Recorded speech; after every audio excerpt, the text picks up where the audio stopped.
महानगरों की चकाचौंध, शोरगुल और भाग दौड़ भरी जिंदगी से कोसों दूर हिमालय की आगोश में बसा उत्तराखंड।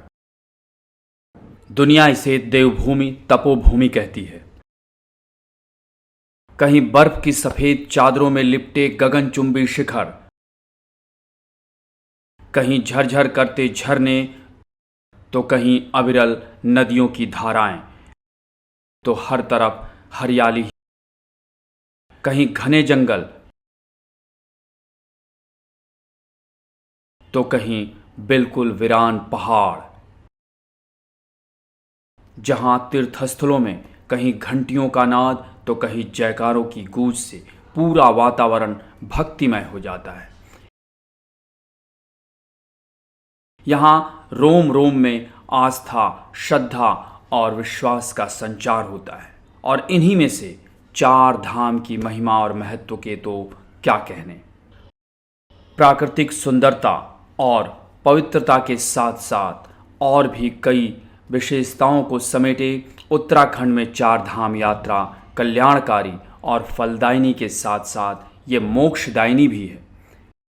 चार धाम यात्रा में यमुनोत्री, गंगोत्री, बाबा केदारनाथ और उसके बाद बद्री विशाल की यात्रा होती है। चार धाम यात्रा के दौरान हजारों मीटर की चढ़ाई आसान नहीं होती है।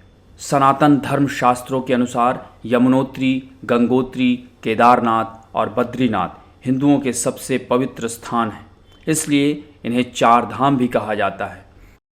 कहते हैं कि जो भी श्रद्धालु चार धामों का दर्शन करता है वो सारे बंधनों से मुक्त मोक्ष को प्राप्त होता है। इन पावन और पवित्र स्थानों के बारे में कहा गया है कि यहाँ पृथ्वी और स्वर्ग एक साथ मिले हुए यानी एकाकार नजर आते हैं। हरिद्वार को कई नामों से जैसे हरिद्वार, मायापुरी, मयूरपुर, गंगा द्वार, कुशावर्त आदि नामों से भी जाना जाता है।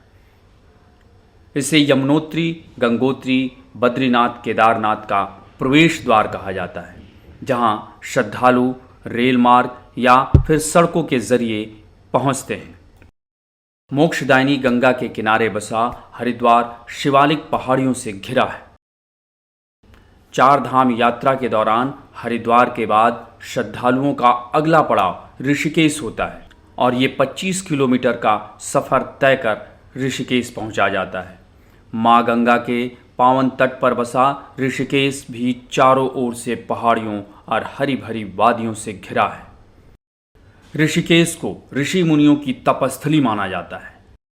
यही मशहूर लक्ष्मण झूला भी है, जो ऋषिकेश की एक अलग पहचान बनाता है। कहते हैं कि गंगा नदी को पार करने के लिए लक्ष्मण जी ने इस स्थान पर जूट का झूला बनवाया था और यहीं से कुछ दूर पर स्थित मणिकूट पर्वत पर नीलकंठ महादेव का मंदिर भी है।